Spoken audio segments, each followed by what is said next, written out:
मर्द और औरत दोनों ही आजकल हेयर लॉस की प्रॉब्लम से यकसा परेशान हैं और मर्दों में तो हेयर लॉस जो है उनके गंजापन का बाइस भी बनता है। लेकिन क्या आप जानते हैं कि कुछ ऐसे फूड्स भी हैं जिनको अगर आप अपनी लाइफस्टाइल में ऐड कर लेते हैं तो उससे आपकी ये जो हेयर लॉस की प्रॉब्लम है ये काफ़ी हद तक जो है वो कंपनसेट हो सकती है। ऐसे कुछ फूड्स की बात करने जा रही हूँ मैं आज अपनी इस वीडियो में। तो वीडियो को एंड तक देखिएगा क्योंकि एंड पर आपके लिए हेयर लॉस के लिए कुछ टिप्स भी जो मैं शेयर करूँगी जो आपके लिए जो है वो मुफीद साबित हो सकती हैं। So this is me doctor Freehan Mol and I welcome you all in health and lifestyle blog with doctor Freehan Mol. सबसे पहले बात कर लेते हैं रीजंस ऑफ हेयर फॉल पे। इनमें से कुछ रीजंस ऐसे हैं जो बहुत ही बेसिक्स हैं और हम सब जो है वो नॉर्मली जो है वो जानते हैं। जैसे पहले आ जाता है जी पुअर डाइट।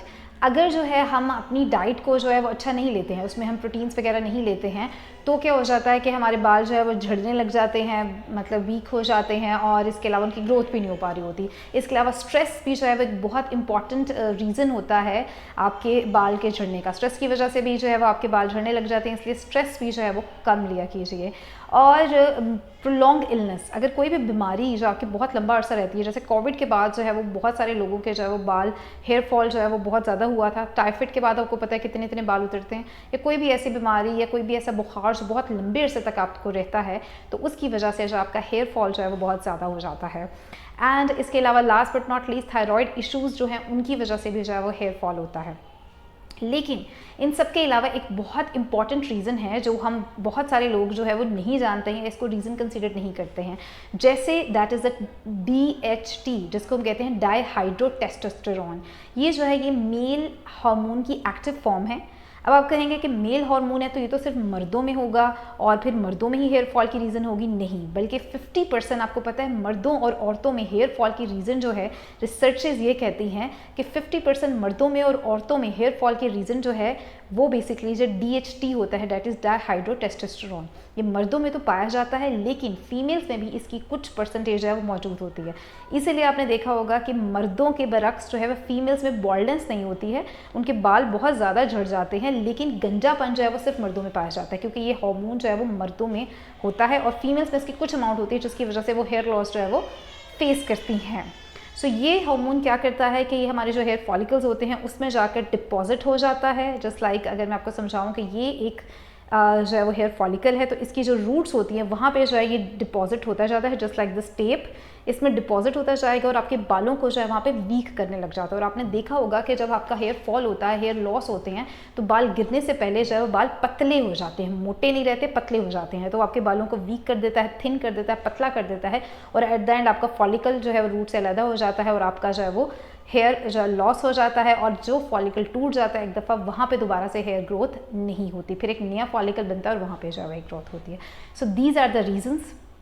तो आज जो है हम इस वीडियो में बात करेंगे ऐसे कुछ फूड्स की जो किस तरह से जो है आपके इस DHT को, डाईहाइड्रोटेस्टोस्टेरोन को जो है वो नेचुरली जो है वो इनहिबिट कर देंगे और एज अ रिजल्ट आपके हेयर फॉल से जो है वो आपको प्रोटेक्शन प्रोवाइड करेंगे। तो अब जो है वो बात कर लेते हैं ऐसे फूड पे जो कि आपकी नेचुरली जो है ये DHT को जो है वो इनहिबिट करते हैं और हमारे हेयर फॉल को जो है वो स्टॉप करते हैं।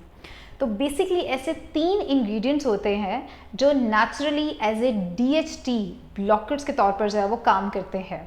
वो इंग्रेडिएंट्स हो जाते हैं आपके पास जिंक, लाइकोपीन एंड बायोटीन। ऐसे तमाम फूड आइटम्स जिनके अंदर ये इंग्रेडिएंट्स कलेक्टिवली या सेपरेटली जो है वो पाए जाते हैं, तो वो तमाम आइटम्स जो है वो नेचुरली हमारे DHT को ब्लॉक करते हैं और हमें हेयर फॉल से जो है वो प्रोटेक्शन प्रोवाइड करते हैं। सबसे पहले बात कर लेते हैं जी जिंक रिच वेजिटेबल्स की। जिंक रिच वेजिटेबल्स में आ जाती हैं स्पिनच, जिसको हम पालक कहते हैं। इसके अलावा जो है मशरूम्स आ जाते हैं, मटर आ जाता है। इसके अलावा जो है लेंटिल्स आ जाती हैं, जैसे दालें हो जाती हैं। और शलजम, टर्निप जो है वो भी जो है वो बहुत ही जिंक रिच वेजिटेबल है। And soybean. ये तमाम चीज़ों में जिंक जो है वो भर भर कर पाया जाता है और जिंक हमारी इम्यूनिटी के लिए भी अच्छा होता है और ये हमें हेयर फॉल से प्रोटेक्शन भी प्रोवाइड करता है। और ये सारी जितनी भी वेजिटेबल्स मैंने आपको बताई हैं, इनमें जो है वो आपके पास फाइटोस्टेरॉल्स भी मौजूद होता है। और फाइटोस्टेरॉल्स क्या करता है कि वो DHT को बनने से भी रोकता है और उसकी एक्यूमुलेशन जो होती है हेयर फॉलिकल्स में, उसको भी जो है वो काफ़ी हद तक जो है वो स्टॉप करता है। सो अल्टीमेटली ये वेजिटेबल्स जो है वो कंप्लीट पैकेज हैं। अगर आप इनको रेगुलरली, एक्सेस नहीं करना, मैंने कैसे कहा कि excess of everything can be harmful, तो अगर इन वेजिटेबल्स को अपनी डाइट में शामिल कर लेते हैं और इनको रेगुलरली जो है इनका इंटेक करते हैं, तो आपकी इम्यूनिटी भी बूस्ट होगी और उसके साथ साथ जो है वो आपके हेयर फॉल में भी जो है इसका कॉन्ट्रीब्यूशन होगा। और ये आपके DHT को, डाईहाइड्रोटेस्टोस्टेरॉन को नेचुरली जो है वो इनहिबिट करेगा, ब्लॉक करेगा और आपके हेयर को जो है वो प्रोटेक्शन करेगा, फॉल से बचाएगा। सो अब देख लेते हैं जी लाइकोपिन रिच फूड। लाइकोपिन जो है वो बेसिकली क्या करते हैं, ये जो लाइकोपिन रिच फूड होते हैं ये आपकी बॉडी में DHT, दैट इज़ डाईहाइड्रोटेस्टोस्टेरॉन, उसकी प्रोडक्शन जो होते हैं उसको जो है वो काफ़ी हद तक स्टॉप कर देते हैं। तो जब वही आपकी बॉडी में कम होगा तो आपका जो हेयर फॉल में वो कंट्रीब्यूशन है वो भी उसका कम हो जाएगा। लाइकोपिन रिच फूड्स में जो है वो हमारे पास आ जाते हैं जी, वाटरमेलन आ जाता है, मैंगो आ जाता है, कैरेट, गाजरें आ जाती हैं, टमाटर आ जाते हैं। ये सारे जो है लाइकोपिन रिच फूड होते हैं। तो अगर आप इनका, आपको पता है जैसे वाटरमेलन, मैंगोज़ वगैरह हो गए, ये आम वगैरह, ये एक सीजनल फ्रूट्स हैं। कैरेट भी एक सीजनल वेजिटेबल आ जाती है। तो अगर आप इनको इनके सीज़न में जो है वो यूटिलाइज़ करेंगे और एक अच्छी क्वांटिटी में यूटिलाइज़ करेंगे, तो जो है वो आपका हेयर फॉल जो है वो काफ़ी हद तक जो है वो कम हो सकता है। सो इसलिए सीजनल फ्रूट्स और वेजिटेबल्स को उनके सीजन्स में जो है वो ज़रूर खाया कीजिए और अच्छे खासे, मतलब एक अच्छी गुड क्वांटिटी में जो है वो खाया कीजिए। इसके अलावा next, last but not least, हमारे पास आ जाता है जी बायोटिन रिच फूड। बायोटिन आपने सुना होगा कि बायोटिन का तो आई थिंक हम सबको पता है कि जो अगर बाल बढ़ाने हैं तो हमें जो है वो बायोटिन चाहिए। तो बायोटिन क्या है? बायोटिन बेसिकली एक विटामिन B कॉम्प्लेक्स है, एक विटामिन है, ठीक है। और ये जो क्या करती है कि हमारे जो बाल होते हैं वो बेसिकली एक प्रोटीन से बने होते हैं और उस प्रोटीन को हम कहते हैं कैरेटिन। आपने देखा होगा आजकल पार्लर्स में, डिफरेंट सैलून्स में भी कैरेटिन ट्रीटमेंट जो है वो चल रहा है, राइट। तो वो यही करते हैं कि हमारे जो बाल होते हैं वो कैरेटिन से बने होते हैं।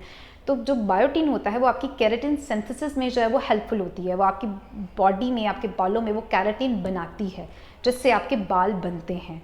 सो बेसिकली जो है ये बायोटिन कितना इंपॉर्टेंट हो गया। तो बायोटिन जो है वो आपको बैरीज में से मिल जाता है, आपको दालों में मिल जाता है, इवन बनाना में बहुत ज़्यादा जो है वो कैरेटिन जो है वो मौजूद होता है। इसके अलावा जो है वो बनाना में जो है वो बहुत ज़्यादा कैरेटिन होता है। केले, एग्जैक्टली केलों में बायोटिन मौजूद होता है। और इसके अलावा जो नॉन वेजिटेबल फूड होता है, जैसे फैटी फिशेस वगैरह आ गई, इवन फ्यू मीट्स वगैरह, तो ये जो है ये भी बायोटिन कंटेन करते हैं। इसके अलावा हमने देखा है कि बहुत ज़्यादा लोग जो है वो बायोटिन सप्लीमेंट्स भी जो यूज़ करते हैं। So I will not recommend any kind of supplements hair, because अगर कोई ऑथेंटिक सप्लीमेंट्स है जिसमें FDA अप्रूव्ड भी है और भी बहुत सारा जो है, मतलब उसमें लाइक ये चीज़ है कि दिस इज़ ऑथेंटिक, एक्चुअली वो आपको बायोटिन ही मिल रहा है, फुल फॉर्म उसकी प्रॉपरली एक्सट्रैक्ट की गई है और कुछ भी ऐसे प्रिजर्वेटिव्स वगैरह उस पर नहीं है, तो आप उसकी तरफ जा सकते हैं। अदरवाइज नेचुरल सोर्सेज से जो है वो आप उसको इनटेक जो है वो कर सकते हैं। तो अब जैसा कि मैंने कहा था कि वीडियो के एंड पर जो है वो कुछ टिप्स जो है वो एक्स्ट्रा टिप्स आप लोगों से शेयर करूंगी, आपके हेयर फॉल के रिलेटेड भी और वो ओवरऑल जो है वो आपके लाइफस्टाइल के अकॉर्डिंगली भी हो जाएंगी। तो पहली टिप ये है कि जो लोग ग्रीन टी पीते हैं, आपको क्या पता है कि ग्रीन टी में एक ऐसा इंग्रेडिएंट होता है जो आपके DHT को जो है वो इनहिबिट कर देता है, उसको ब्लॉक कर देता है। तो जो लोग रेगुलरली ग्रीन टी पीते हैं और स्ट्रेस वगैरह कम लेते हैं, तो ट्रस्ट मी उनका हेयर फॉल जो है वो कम होता है। आप नोटिस कीजिएगा अपने सराउंडिंग में लोगों को। इसके अलावा टर्मरिक, जिसको हम हल्दी का नाम देते हैं, तो अगर जो है आप हल्दी जो है वो अगर रात को, जैसे होता है ना सोने से पहले, आप अगर दूध में या इवन पानी में भी आप जो है वो आधा चम्मच या पूरा चम्मच जो है वो हल्दी का मिक्स कर लें और उसमें साथ थोड़ा सा टेस्ट के लिए जो है वो थोड़ी सी ब्लैक पेपर पाउडर जो है वो एक चुटकी भर आप डाल दें, टेस्ट भी आ जाएगा और आपके वो हल्दी का जो अब्जॉर्प्शन है उसको भी जो है वो इन्हांस कर देगा। तो बेसिकली हल्दी में जो एक ऐसा इंग्रेडिएंट होता है जो बेसिकली उसका जो एक्टिव इंग्रेडिएंट होता है वो जो है वो भी जो है वो DHT को जो है हिट करता है, तो वो आपके हेयर फॉल में भी इफेक्टिव होगा। इसके अलावा ओवरऑल आपकी इम्यूनिटी को बूस्ट करने में भी जो है मददगार होगा और आपको रात को नींद भी अच्छी आएगी, आपके सिस्टम्स भी अच्छे से वर्क करेंगे। This is very good, so do try this. I am also going to try this और मैंने एक आध बार किया भी है, तो इट्स वेरी इफेक्टिव। ओके जी, लास्ट बट नॉट लीस्ट में आ जाता है कुछ ऑयल की बात कर लेते हैं। कोकोनट ऑयल जो है वो बहुत अच्छा होता है। जैसे कोविड के बाद जो है वो बहुत सारे लोगों ने, जो रिसर्चर्स ने ये कहा कि अगर आप कोकोनट ऑयल लगाएं तो उनका हेयर फॉल जो है वो काफ़ी, उन्होंने रेगुलरली जिन्होंने यूज़ किया, कोविड के बाद जिनका भी बहुत ज़्यादा हेयर फॉल हुआ, उन्होंने रेगुलरली कोकोनट ऑयल यूज़ किया और उनका हेयर फॉल काफ़ी हद तक जो है रिड्यूस हुआ, क्योंकि ये एक तो आपकी जो ड्राइनेस होती है बालों में उसको भी रिड्यूस करता है और ये आपके हेयर फॉल को भी नेचुरली कम करता है। ठीक है, इसके अलावा अनियन ऑयल होता है, जैसे आजकल हम कहते हैं कि जी प्याज का, तो अगर आप प्याज का वो उसका पानी निकाल कर हफ्ते में एक आध दफ़ा अपनी जड़ों के अंदर लगाएं ना, तो वो भी जो है आपके हेयर ग्रोथ में जो है वो काफ़ी हेल्प देता है। और बाकी सरसों का तेल तो हम लगाते ही रहते हैं, बस ये है कि हर वीकली अगर आप 2 से 3 दफ़ा कर सके तो it's well and good, otherwise एक दफ़ा ज़रूर जो है वो तेल की मसाज, जो अपने फेवरेट ऑयल की मसाज जो है वो ज़रूर बालों में करके नहाया कीजिए। ये बहुत अच्छा और बहुत इफेक्टिव होता है और आपका स्ट्रेस भी रिलीज़ कर देता है, थकावट भी दूर कर देता है और हेयर ग्रोथ तो करवाएगा। तो मुझे उम्मीद है कि मेरी आज की ये वीडियो जो है वो आप लोगों के लिए बहुत मुफीद साबित होगी और ये सिर्फ मर्दों के लिए भी है और औरतों के लिए, दोनों के लिए जो है ये वीडियो मैंने बनाई है कि हेयर लॉस की प्रॉब्लम से जो है हम नेचुरली किस तरह से जो है वो छुटकारा हासिल कर सकते हैं। सो डू ट्राई दिस, और अगर ये आपके लिए इफेक्टिव साबित हो, ये लाइफस्टाइल मॉडिफिकेशंस आप अगर करते हैं और आपके लिए इफेक्टिव साबित होती है, तो मुझे ज़रूर आपने बताना है, जो कमेंट्स में बताइएगा जो है, या मेरे इंस्टाग्राम अकाउंट्स पे जो है वो आप डीएम भी कर सकते हैं, जो फरीहा चेरी के नाम से जो है वो मेरा अकाउंट है। एंड फिलहाल के लिए मेरे इस चैनल को अगर आपने सब्सक्राइब नहीं किया है तो do subscribe my channel, and video अगर पसंद आए तो लाइक और शेयर ज़रूर कर दीजिएगा। और फर्दर क्या वीडियोज़ चाहते हैं आप, साइंटिफिकली कौन सी वीडियोज़ चाहते हैं, तो उसके लिए जो है वो आप मुझे जो है वो कमेंट्स में सजेशन दे सकते हैं। और मेरे जो लाइफस्टाइल ब्लॉग्स होते हैं उनको भी जो है वॉच ज़रूर किया कीजिए, उससे जो है मेरी हौसला अफजाई होती है, और ऐसे ब्लॉग्स को ज़रूर शेयर कीजिए। तो अपना बहुत सारा ख्याल रखिए और अपने से मुंसलिक लोगों का भी मुझे इजाज़त दीजिए। नेक्स्ट टाइम एक और इन्फॉर्मेटिव वीडियो के साथ हाजिर होंगी, तब तक के लिए अल्लाह हाफ़िज़।